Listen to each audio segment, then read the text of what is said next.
Nigerians have been reacting to this latest development as it relates to Nnamdi Kanu's trial and his altercation with the judge, Omotosho. And he was just trying to state categorically that the court should give him the opportunity to have his final address, final written address. And the court, led by Omotosho, says he doesn't have that. After his judgment, he can file for an appeal. That he's not ready for anything. He was just wants to come and give the judgment, and he refused clearly and started shouting and screaming. Let's just get a little bit of what happened in the court. Thereafter, we'll take reactions from Nigerians. Following release and order referring the substantial constitutional questions raised in this trial to the Court of Appeal pursuant to Section 2952 of the Constitution of the Federal Republic of Nigeria and an order staying further proceedings pending the an order. This motion, my lord, was filed on the 12th day of November, praying this honorable court for the following reliefs and order referring the substantial constitutional questions raised in this trial to the Court of Appeal pursuant to Section 2952 of the Constitution of the Federal Republic of Nigeria and an order staying further proceedings pending the determination of those referred questions.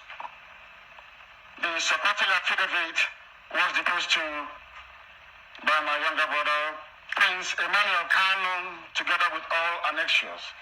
My lord, my written address filed in support of the motion wherein I abducted and argued the three jurisdictional issues submitted to your lordship for your determination.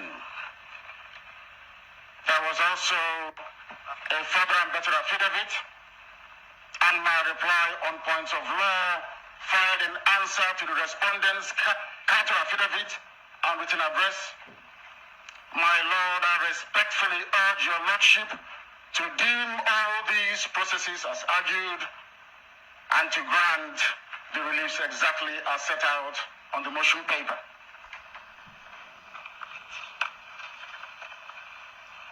And in a brief overview of what is contained in my motion, my lord, my contention is very simple. That ab initio, this court lacks jurisdiction to try me.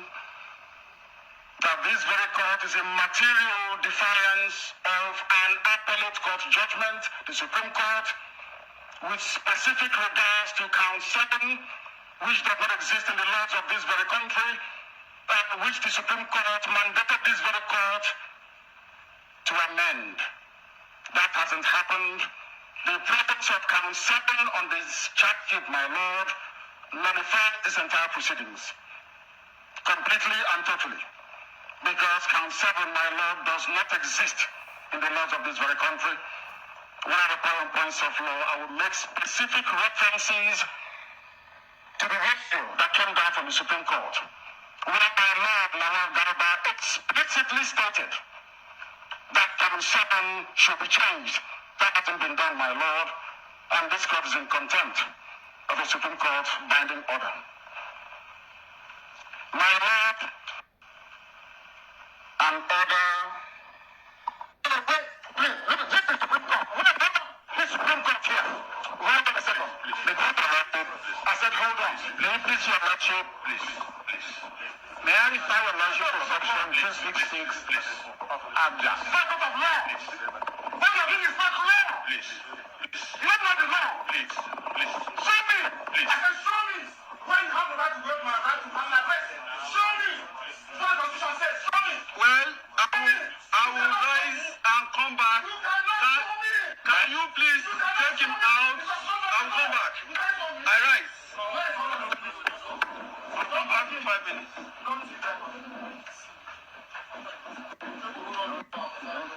Show me where it says you can break my right. Show me the place. Show me.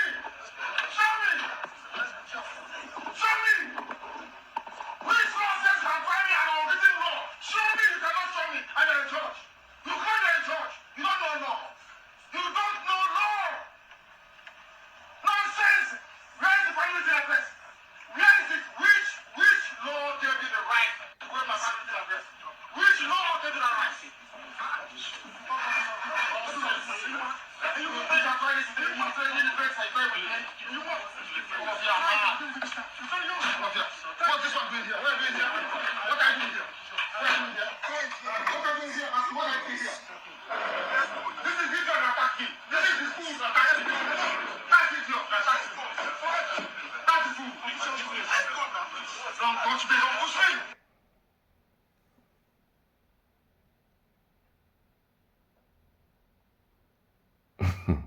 It's crazy. This drama. This, this drama is hard.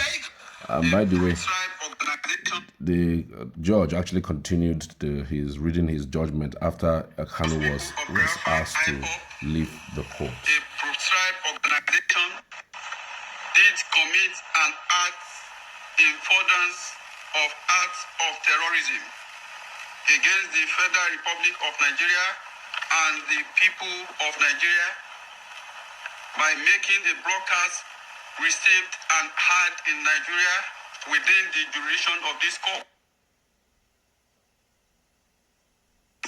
The population, and you threatened that people will die. The whole world will stand still, and you thereby committed an offense punishable under Section 1, Sub 2B of the Terrorism Prevention Amendment Act 2013. Can 2.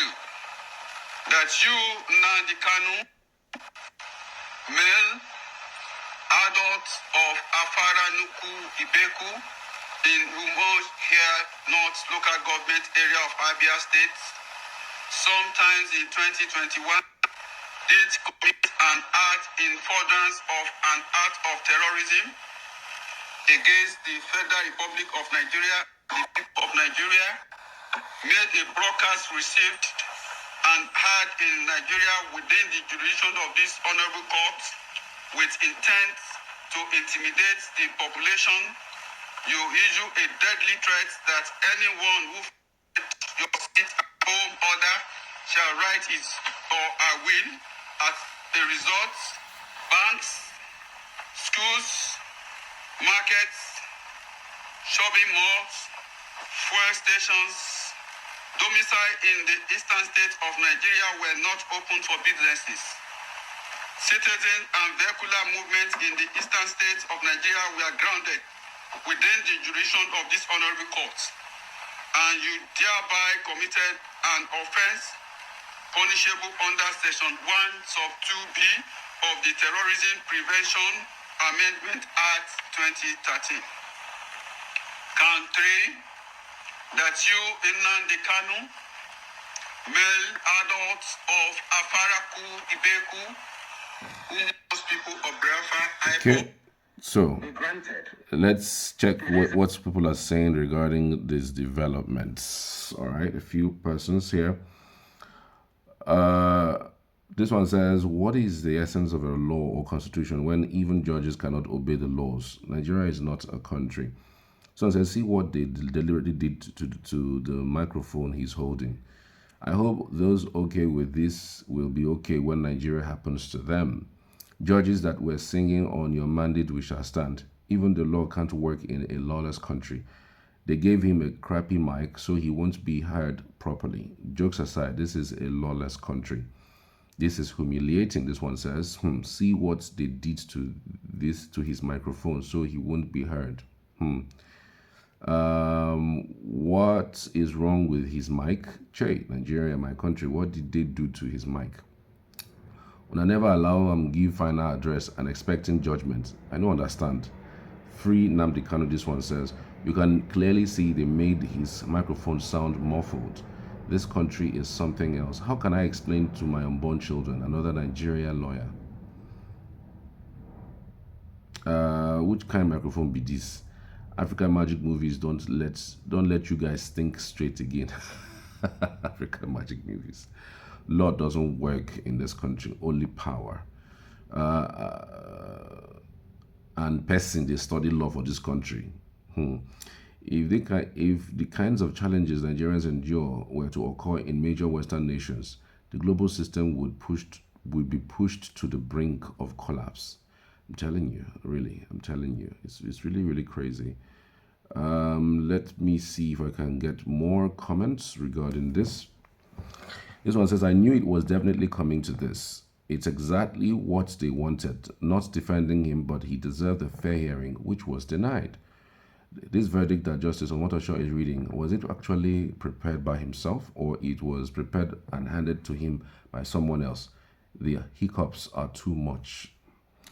Free Nnamdi Kanu now.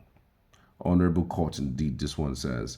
But let me ask a question. Since they arrested this man, I haven't seen Ndibu come out to protest for his release. Why is it? Why is that? Was only, or it was only Omo Yoruba that did, or isn't he loved in the East? I'm just curious. This one says. Your court is not honorable. Southeast governors failed us. What is this? Yes, some are receiving rights from custom and having town hall meetings, making TikTok videos, either guns, claiming territories, and negotiating with government. They are above the law, judging one from the east and granting amnesty to the one from the north, integrating into our military kudos. One Nigeria indeed. One said people will die. Others are killing every day and making live broadcasts, yet no judgment. Mr. Man, any decisions you make now will definitely affect your entire families, wherever they are. Just know this. It is well. Why not give him the freedom that he deserves?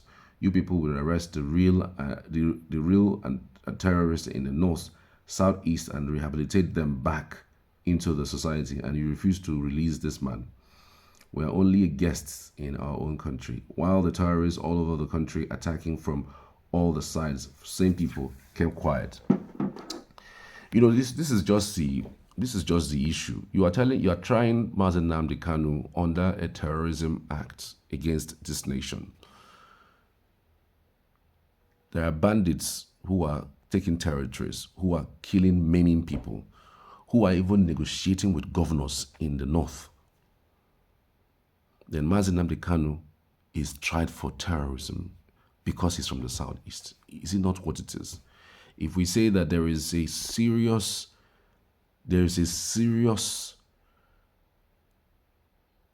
ongoing threat that is being meted to Ndibo, people will say, don't be saying that it's one Nigeria. But is it not clear?